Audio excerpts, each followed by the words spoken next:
Hello, and thank you for joining in.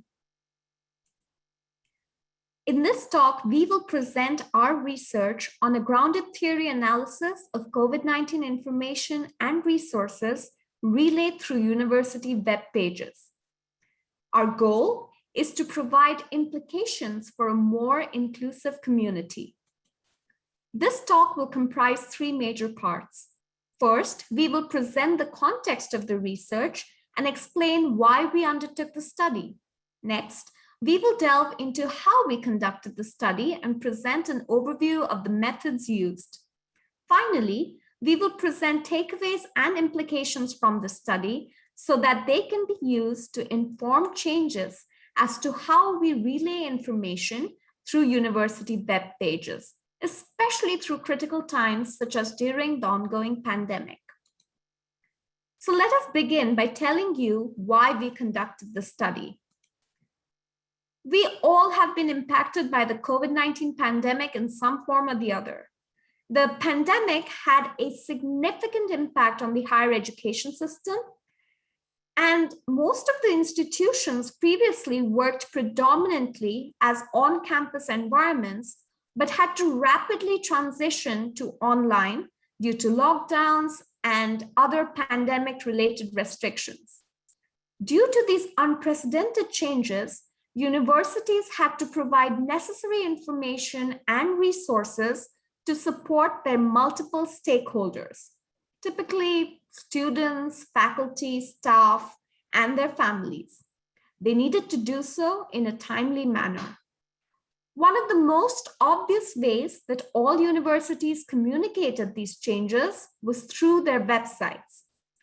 Every university had at least one web page dedicated to communicating different facets of COVID-19 related information and resources. Different universities took different approaches to serving their communities.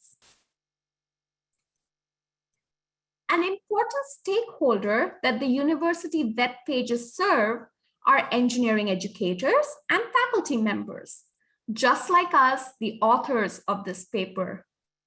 Who are we? We are 4 international engineering educators currently practicing here in the United States. All of us are in the early phases of our careers, and we identify as women of color. As universities switched to the online format during the spring 2020 semesters, we, like many of our colleagues, had to adapt to new and unusual circumstances, as well as make significant adjustments to our professional and personal lives. We found that we frequented the university websites to learn about answers to a host of concerns. These concerns include those related to immigration changes, travel advisories, logistics and planning, or even personal or health-related queries. Thus, we quickly understood that these COVID-19 websites were helping address concerns not only of students or their parents, but also other stakeholders from diverse backgrounds, stakeholders just like us who were facing a different set of challenges and looking for timely answers. So we did what we know how to do best. We put on our engineering educator and researcher hats and decided to research this a little further. We decided to study different university web pages to understand how universities were communicating information through the pandemic. Our goal was to not only understand the strategies that were being employed, but also collate these to inform best practices and recommendations to make all of our web pages in the future increasingly useful and inclusive. So now let us spend some time to quickly describe the methods we used in this study. The purpose of the paper was to present what was emphasized by universities on their websites, as they helped their learning communities be better equipped to take on the pandemic. We used a grounded theory analysis as part of our Research. The analysis was conducted on the landing pages of the College of Engineering's COVID-19 sites. Given that the purpose of the research was to describe the how, as we thought about how universities respond to the pandemic, we decided that a grounded theory methodology was definitely an appropriate approach. Grounded theory is a systematic, qualitative research methodology initially developed as a way to merge qualitative and quantitative approaches in social science research. It is considered an emerging methodology in engineering education research and enables researchers to build theory from data through constant comparison, identifying analytical codes and categories from data, and then using these categories to generate theory or theoretical models. As stated before, we use grounded theory to explore the content of the web pages containing COVID-19 related information from 28 universities, both public or private, but located in the United States. Our approach is unique because it helped us inductively develop a theory of universities' response to the pandemic through constant comparison of content data from different universities, while at the same time limiting any preconceived notions or biases that we may have had. Ultimately, our analysis is grounded in the views of the universities as they took on the pandemic and expressed it through the content in the COVID-19 related web pages. Grounded theory methodology enables researchers to recognize prior knowledge and theoretical preconceptions, subjecting them to rigorous scrutiny. This is recognizing the value of researchers' perspectives and prior knowledge to enhance the sensitivity as well as study potential to contribute to the pre-existing knowledge. Thus, sensitizing concepts provide a foundation for the development of the research questions and the theory generation in the study. For the purpose of our research, we were interested in knowing how did universities in the US respond to the COVID-19 pandemic based on information and resources relayed through their web pages. Ultimately, a causal mechanism explaining the strategies that universities used to respond to the COVID-19 pandemic was established. This figure illustrates the iterative steps followed in the study. The steps for the analysis are in the gray boxes, and the steps for quality control are in the boxes with the dashed borders. Remember that we were also remote ourselves and researching as a team virtually. What you see here is a snapshot of Miro board, a collaborative tool that we use to help us whiteboard our open codes virtually. Our analytic process was based on immersion in the data of the university web pages and subsequently repeatedly sorting, coding, and comparing between the web pages of different universities. The analysis itself began with open coding, which is the process of generating early stage labels from the words, phrases, or other elements of the data. Now, the language and phrases used in the websites guided the development of these codes and category labels. These open codes were iteratively compared, contrasted to yield broader categories of data till we got to the focused codes. The theoretical model developed as a result of the analysis explained earlier suggests that for the phenomena under consideration, that is, universities responding to the pandemic through sharing information with stakeholders through their websites, the causal mechanism, that is, providing support and creating community, succeed for a set of causal conditions. These conditions are starting off from a disruption and addressing different priorities. These shape the phenomena, and these causal conditions impacted the causal mechanism, which is identified as universities providing support to its stakeholders while also attempting to create a sense of community and togetherness as the pandemic storm is weathered. Thus, the more inclusive the support is, or the measures taken for the creation of the community is, the better the outcome is in terms of being increasingly inclusive and useful for a wide range of diverse stakeholders. Our analysis uncovered four main strategies that universities employed as they responded to the pandemic. These were: 1, providing information and alerts. Common sense, this was the top strategy employed by all universities. So most of the universities used the COVID-19 pages to convey information about the pandemic, the lockdown, etc. Universities also use the page to send out alerts to their community related to vaccine availability, state or local news, other things. Although every university provided the information and alerts, only some segregated information according to the needs of different stakeholders. And fewer still included immigration information to help international students or faculty navigate the difficult time. Second was addressing logistics. Around half of the universities that we studied used the web pages to address logistics related to information.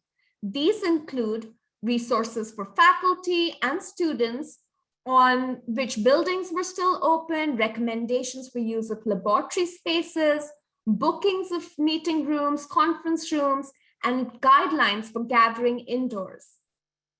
Third, promoting wellness. Now, wellness in terms of both physical and mental well-being. Only around a third of the universities used the web pages to promote wellness, both physical and mental. While some universities provided links to indoor exercises, others promoted mindfulness and encouraged mental well-being. Fourth, showcasing innovation. Only a tenth of the universities that we studied used the web pages to showcase innovation or spotlight the work that was being done by the faculty in these times. This seems like a missed opportunity for faculty development that could definitely be easily adopted by more institutions. So what does this mean for universities and for faculty development? Based on the strategies that emerged from the data and how prevalent these strategies were implemented in university websites, there remains untapped opportunities and potential for some institutions to promote and engage employees in faculty development. The 5 recommendations that we have come up with flow directly from the strategies that we identified in the model. These recommendations are: 1, supporting new faculty. Second, highlighting opportunities for professional development. Now, we know the job requirements for faculty have dramatically metamorphosed as a result of the pandemic. Thus, easy access to resources and logistics might be helpful for both new and existing faculty. Third, encouraging mental health awareness.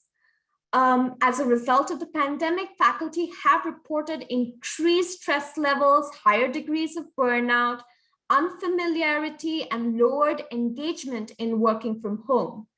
Specifically for new or international faculty, some unique added stresses included issues related to immigration laws and the prevailing climate regarding immigration and immigrants. Similarly, there's a lot of stress associated with evaluation for new faculty, and this may have increased as a result of the pandemic. If the expectations are reduced or clearly articulated, it may help new faculty during the pandemic. Then, incentivizing innovation. Faculty across the globe have experienced being demotivated and feeling bogged down by increased course load and teaching commitments. Additionally, the pandemic has really exacerbated the already siloed engineering departments and reduced opportunities to have those water cooler moments and be interdisciplinary. Highlighting across the universities opportunities to network as well as incentivizing innovative research will likely foster increased engagement and motivation. Finally, being increasingly inclusive in who is spotlighted.